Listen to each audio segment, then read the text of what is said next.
So good morning guys. तो आज मैं एक टॉपिक के बारे में बात करना चाहता हूँ कि असम में अभी बहुत ही बुरी हालत है। और तो गाइस मैं एक वीडियो दिखा रहा हूँ, ये वीडियो देख लो पहले। असम के 7 जिलों में सुअर मांस की बिक्री पर रोक। पशुपालन विभाग ने धेमाजी, कामरूप, लखीमपुर, शिवसागर, जोरहाट, डिब्रूगढ़ और दरांग जैसे इलाकों में सुअर मांस की बिक्री पर तत्काल प्रभाव से रोक लगा दी है। और ये यार जो भी मतलब सूअर पालते हैं उन्हें पता होगा कि सूअर के पीछे कितना पैसा खर्च होता है। और कोई कोई ऐसा है कि मतलब ज़िंदगी का पूरी जितना भी कमाई है पूरा पैसा मतलब पीक पालन में लगा देता है।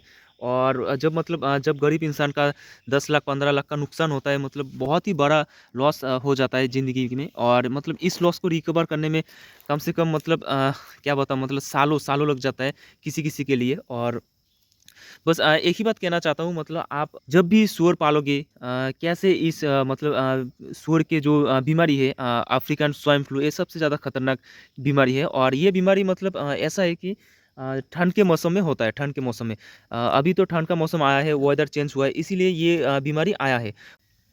और ये जो बीमारी है स्वाइन फ्लू, ये बस मतलब ऐसे सूअर को पकड़ता है जो खाना ठंडा खिलाता है, उसके बाद गंदगी में जितना रखता है। और मतलब जो मतलब यॉर्कशायर रहता है, मतलब ज़्यादातर जो बाहर के जो ब्रीड है उसी पीक को ज़्यादा पकड़ता है ये स्वाइन फ्लू वाला जो बीमारी है।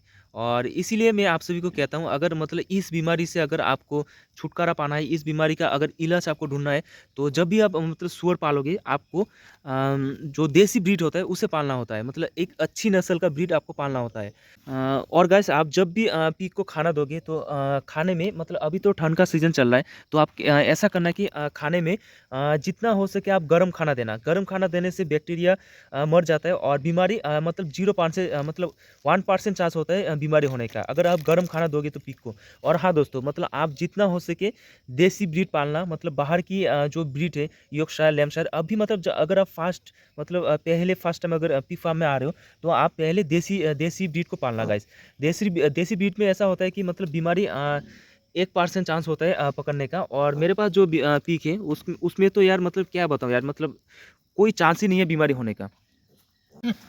और गैस अगर आप फिर भी अगर बाहर की ब्रीड अगर पालते हो यॉर्कशायर, लैम्पशायर, मतलब जितना भी बाहर का ब्रीड है अगर आप पालोगे, तो मतलब ये चीज़ ध्यान में रखना कि उन्हें मतलब गंदगी में रखना मत। हर टाइम उन्हें क्लीन रखना चाहिए और हर टाइम उन्हें मेडिसिन देना चाहिए। मतलब जो जैसे कि स्वाइन फ्लू फीवर का इंजेक्शन देना चाहिए, वैक्सीन वगैरह, ये उन्हें 2 महीने 3 महीने बाद। मतलब इसमें बहुत मेंटेनेंस है गाइस। तो इसीलिए मैं कहता हूँ आप जो देसी ब्रीड है उसे पालिए। मतलब उसमें मतलब 0% ये मतलब दवाई में खर्चा आएगा।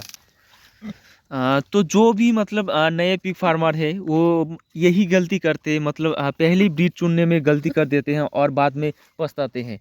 और मतलब मैं बताना चाहता हूँ, मतलब जो बाहर के जो ब्रीड है इनमें मतलब मेंटेनेंस खर्चा भी बहुत होता है गाइस। मतलब वैक्सीन, दवाई और भी बहुत सारी चीज़। और उन्हें मतलब एक अच्छी घर में रखना पड़ता है, अच्छी क्वालिटी में रखना पड़ता है फार्म में। और मतलब देसी ब्रीड का ऐसा है कि मतलब आप कहीं पे छोड़ दो, कहीं पे लगा दो, कहीं पे बांध दो, तो मतलब यही बात है।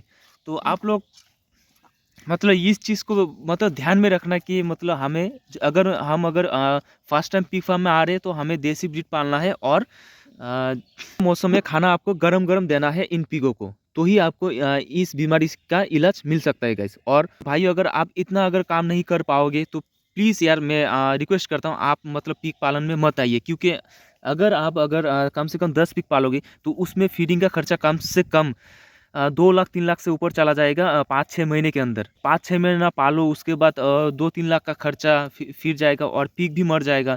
तो आप मतलब मत आओ पिग फार्मिंग में।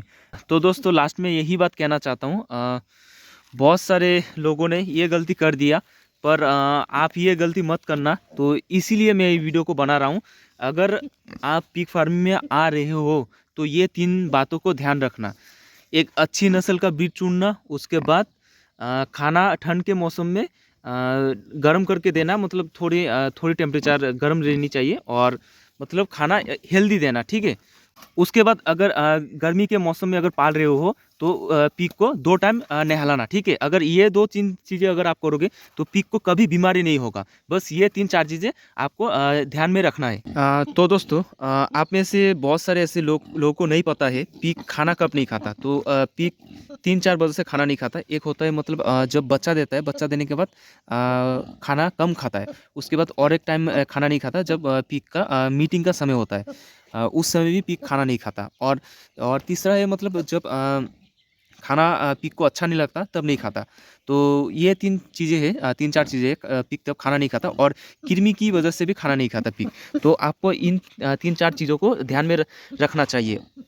और दोस्तों, मैं आप सभी को फिर से बता रहा हूँ, पिग पालोगे हमेशा, अगर नए पिग पालन हो तो देसी ब्रीड पालना, बाहर की ब्रीड को मत पालना गाइस। मैं फिर से कह रहा हूँ आप सभी को, बाहर की ब्रीड में बहुत खर्चा है गाइस, बहुत खर्चा है। और जो देसी ब्रीड है इनमें इम्यूनिटी सिस्टम बहुत ही अच्छा होता है और बीमारी ना के बराबर होता है। तो इसीलिए मैं हर टाइम कहता हूँ यार, मतलब बाहर की जो नस्ल है उसे अगर नए पिग पालन हो मत पालो, देसी ब्रीड पालो। और हाँ दोस्तों, अगर पिग खाना नहीं खाए तो उसे नहलाओ, ठीक है। नहलाने के बाद मैं एक चीज़ दिखाता हूँ, रुको। ये वाला जो है चीज़, ये वाला जो चीज़ है, मतलब जैसा भी पिग हो अगर खाना नहीं खाए उसे नहलाओ। नहलाने के बाद 5-6 घंटे के बाद इस चीज़ को मतलब थोड़ा मतलब ज़्यादा दे के मतलब जो भी फीड देते हो आप उसके साथ मिक्सिंग करके दो। जैसा भी पिग हो, अगर बीमारी भी पकड़े ना उसे, वो फिर भी मतलब इसके साथ अगर मिक्सिंग करके दोगे ना तो खा लेगा वो वाला पिग, ठीक है, जो देसी ब्रीड होता है। बस यही 3-4 चीज़ें अगर आप ध्यान में रखोगे तो आपको ये मतलब लॉसेस का सामना करना नहीं पड़ेगा। ये जो बीमारी आया है स्वाइन फ्लू, इसमें इस बीमारी का संक्रमण आप पे आपकी पिगों में नहीं होगा गाइस। तो बस यही कहना चाहता था मैं। अगर आप ये सब कर पाओगे, मतलब गर्म खाना और अच्छी नस्ल का ब्रीड, तो मतलब आप पिग पालन कर सकते हो और इस बीमारी से मुक्त हो सकते हो गाइस। तो मिलती है गाइस शाम को। आज का वीडियो ये भी एंड करता हूँ और प्लीज़ दोस्तों सब्सक्राइब कर लेना।